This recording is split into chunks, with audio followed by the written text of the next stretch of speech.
Você vai falar, e aí galera do YouTube, blá, blá, blá, e aí você vai falar assim, não, a gente hoje vai falar sobre o preconceito em Olhos que Condenam. Então vamos começar, né? Então vamos, né? Fala galera do YouTube, Matheus Silva aqui. Hoje eu vim falar pra você sobre um tema muito importante, que é o preconceito mostrado na minissérie Os Olhos que Condenam. 27 hearts beat! E como esse ser humano aqui maravilhoso me indicou essa série, né? Na verdade, outras pessoas me indicaram, né? Mas ela teve os melhores argumentos pra me ver. Então eu trouxe ela pra comentar um pouquinho comigo. Ela vai começar contando o caso. Bem difícil falar dessa série porque as emoções ficam realmente à flor da pele. Mas Olhos que Condenam foi dirigido por Ava DuVernay. Ava DuVernay. Ela é uma pessoa assim, extremamente importante nos dias de hoje, porque ela luta muito contra o racismo lá nos Estados Unidos e é uma pessoa que a gente tem que dar uma ênfase muito grande. Olhos que Condenam é uma história que aconteceu em 1829, quer dizer, 1989, lá no Harlem, onde 5 crianças foram condenadas por um estupro que aconteceu no Central Park. Aí vai falando a história desses 5 meninos, tudo que aconteceu, como que a justiça cometeu vários crimes para incriminar essas crianças, como que tudo aconteceu a favor de incriminá-los por um crime que eles não tinham cometido. Fica bem evidente o racismo, a discriminação social. São cenas muito fortes, né, que a gente... Assim, é muito difícil até de falar. Mas a gente vai entrar em alguns detalhes agora, só para vocês entenderem a dimensão do racismo, né, que a sociedade americana tem e que precisa enfrentar, né, que permanece até os dias de hoje. Foi mais ou menos assim como ela falou, né? Um grupo de mais ou menos 25, 30 jovens estava ali no bairro do Harlem, próximo ao Central Park, né? O Harlem é um bairro próximo. E eles estavam andando pelas ruas ali, fazendo aquela zoeira, né? Aquela coisa bem de jovem, né? É como se você estivesse pegando um ônibus e tem aquele grupo de jovens no ônibus. Seria a mesma coisa hoje. E aí eles estavam indo em direção ao Central Park. E aí a galera começou a denunciar e tudo mais. Nossa, olha, um grupo de 25, 30 jovens negros, alguns hispânicos e tal, estão passando por aqui e tal, aquela coisa. E já começa o racismo aí, né? Porque era um grupo de jovens que não cometeu infração nenhuma. Na própria série, eles comentam, né, que os jovens estavam fazendo arruaça. E aí a galera chega lá no Central Park e presencia um assalto, né? Eles veem um roubo lá de outras pessoas acontecendo. São jovens, entre 14 e 16 anos. Obviamente eles se assustam com aquele crime e eles saem correndo. Só que a polícia, que havia sido avisada pelos moradores, ela chega na hora. E começa a prender todo mundo.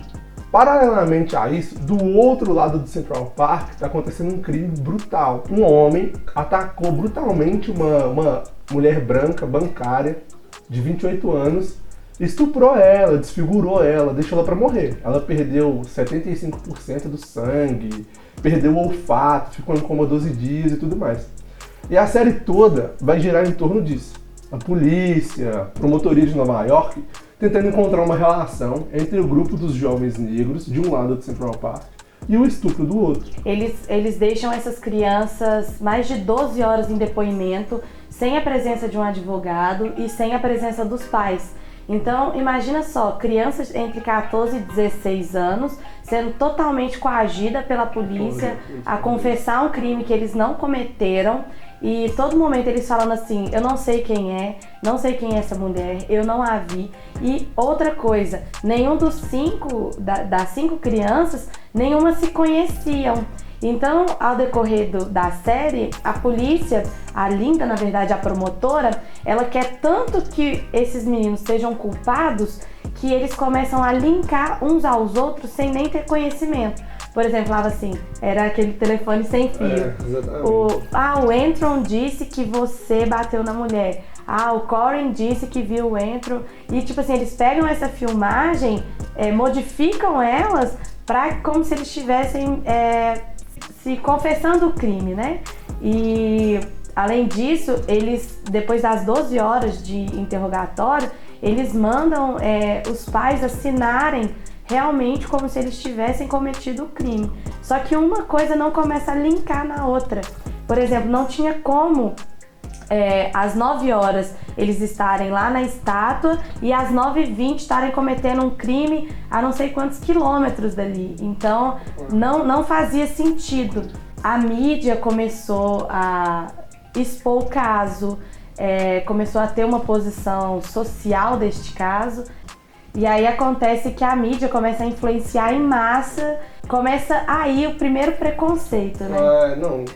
É uma série regada de muita crença, né? Superficialmente parece que tá todo mundo sendo muito profissional. Mas quando a gente começa a imergir mais na série, entrar dentro do cotidiano dos garotos, das famílias, a gente percebe que virou uma bagunça, né? Como a Lohane falou muito bem. A polícia começa a cometer crime para provar um crime. Eles começam a ameaçar, a agredir, a coagir os meninos, os pais, que são meninos negros, de famílias pobres, com problemas para ter acesso ao conhecimento. Eles não conheciam os direitos deles, eles não sabiam o que aconteceria com eles, né? Inclusive até o mais novo deles lá, o Kevin, de 14 anos, ele não sabia o que era estupro. E tudo foi basicamente assim, olha, se você confessar, se você entregar alguém, você vai poder voltar para casa, né? Como a Lohane colocou, né? Virou um telefone sem fio. E é um absurdo pensar que um juiz condenou 5 crianças sem evidência nenhuma, com base em coação, interrogatório, e assim, a gente fica abismado de pensar isso, né? Como que a sociedade inteira comprou a ideia, que é uma ideia falsa, né? Muito embasada no racismo. Uma das coisas que me tocou muito também é principalmente o Corey, que ele não estava no momento da arruaça. A polícia coagiu o amigo dele, e para o amigo dele não ir sozinho para a delegacia, ele foi acompanhar o amigo. E ele é um dos que mais sofrem por ter ido ajudar o amigo. Então você vê assim, todo o preconceito, o racismo daqueles policiais com esses meninos e a total falta de conhecimento dos seus direitos, de tudo que eles precisavam ali. Só a mãe do Youssef, que era a única que tinha um pouco de conhecimento ali dos direitos e começou a reivindicar, falar, olha, vocês não podem deter crianças sem a presença dos pais, sem a presença dos advogados, e ela que começou esse movimento de lutar por eles. Quando a mídia anunciou o crime no jornal, falava assim, 5 homens negros atacaram violentamente uma bancária, uma ênfase muito grande em sempre mostrar que eram negros e que eram homens, começaram a marginalizar e a deixar numa forma animal, falando que homens negros têm apetite sexual mais jovem. É tipo assim, uma criança de 10 anos branca e uma criança de 10 anos negra. A criança de 10 anos negra, ela tem um apetite sexual totalmente diferente da branca. Nossa.